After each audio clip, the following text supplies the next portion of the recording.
Alright everybody, I am here to talk about a new platinum farm. This platinum farm can get about 45 arcanes per hour, with a couple of them being decently expensive, at least at the moment. I assume that this farm will make those less expensive, but we are going to be farming Captain Vor.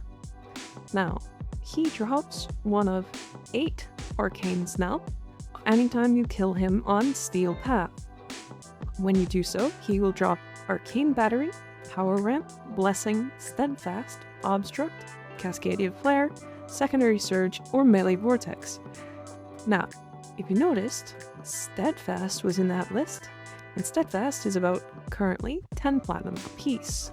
So, the rest of those are, well, they can be somewhat expensive, especially things like Power Ramp and Blessing are decently expensive, and Flare is a good arcane in general, so it never usually drops past a certain level. This is going to be an incredibly good way to farm both Platinum and Phosphor.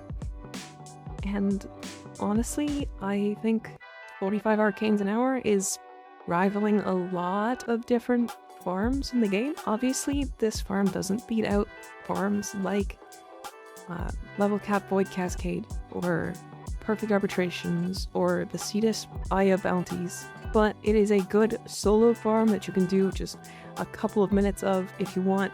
You can jump in, jump out, that sort of stuff. My best run was exactly a minute long, and I know that I can make it faster, but I assume about a minute and a half per run. Including loading times is about 2 minutes if you have a slower machine. I was typically averaging about a minute and 30 seconds between load times and finishing the run, so I took about a minute and a half as the average. This farm is not particularly hard. It is a very early Steel Path node. There's only about 15 nodes between it and the start of Steel Path, and it is the new Captain Vor fight, which is super nice. As you can see in the background, I'm moving quite quick. That's Titania. You can do this with any frame. It will be slower, but yeah, basically just complete the node as fast as you can. And if you're new to Steel Path, Excalibur Umbra can do this quite easily. I did it on stream.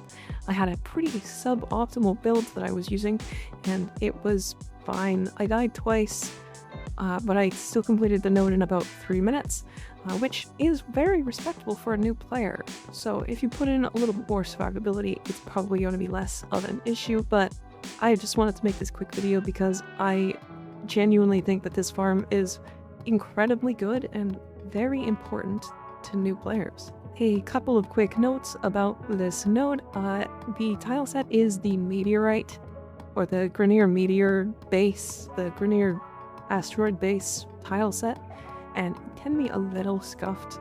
At the beginning of the video, you see that I do lose track of where I'm going. The marker is being really awkward and going in different directions, but once you figure out exactly how these tile sets work, typically it becomes a non-issue.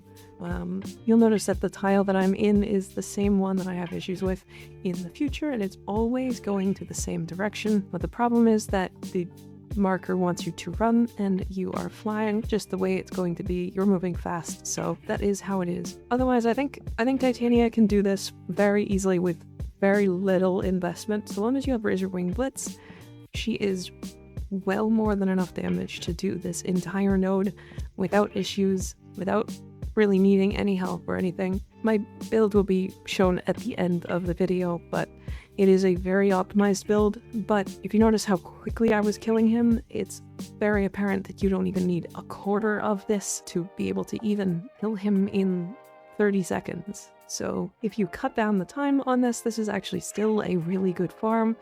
Getting a Steadfast is the same as completing an entire Corrupted Worgen Vault and getting lucky and getting Blind Rage. That, and it doesn't have as high of an investment as any of the really good platinum farms like Aya farming or Huva farming or anything else. So it is really nice. It's something we found out on stream, and it was a good time. If you need my Titania builds, I do have a guide on my channel. It is about 5 different Titania builds, so you can pick your poison. The one here is Gooptania.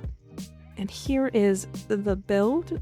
I'm using my Titania build, which I have listed in my Titania guide video on my channel, if you want to look at the other builds in there. This build is capable of going all the way to level cap. It is definitely significant overkill for this mission, but it's what I used. There are other options. You can probably drop 3 or 4 of the mods in this build and still be able to complete this mode, so hopefully you can complete it at your own leisure. Anyways, I will see you all in the next video. Goodbye!